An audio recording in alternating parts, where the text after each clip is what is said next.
Без исклучок, буквално нити едно село во Охридскиот регион не е урбанизирано. Секоја од постојните куки е класична дивоградба. Мештаните не можат да ги легализираат своите објекти затоа што населбите никогаш не се урбанизирале.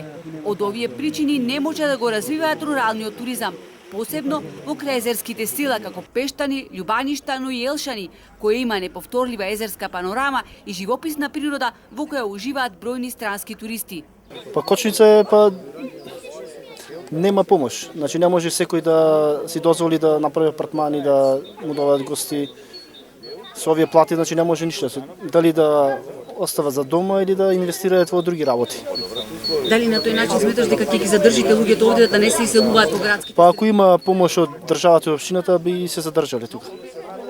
Претежно бегаат ради финансиски проблеми или други работи што се. Кога му поставала спрашањето зашто ме посетувате баш нас, зашто не престувате во некој хотел, ми одговараа дека хотелот му е секаде ист, и во Шпанија, и во Англија, и во Македонија. Сака е да видат еден регион да го запознаат, затоа сме и посетени. Ако сакаме напредок на Охрид и развој во вистинска смисла на зборот, мора итно да се носат урбанистички планови, вели градоначалникот Пецаков. Постапката е во тек, но урбанизацијата на најатрактивните села е блокирана поради се уште недонесените планови кои под притисок на УНЕСКО досега требаше да бидат готови. Нас не е потребно итно донесување на детални урбанистички планови усогласени со план за управување на Охрид. И не е битно дали се работи за градска, приградска или селска средина, ние мора да завршиме таа урбанизација побрзо и да ставиме буквално ред.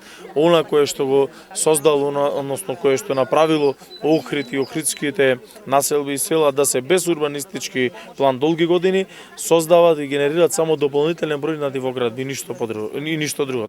21 село нема урбанистички планови, што значи поголем дел од градот не е урбанизиран. Од тука и бројката на дивоградби во Охрид и Охридско е преку 12.000, отворено кажува градоначалникот Пецаков.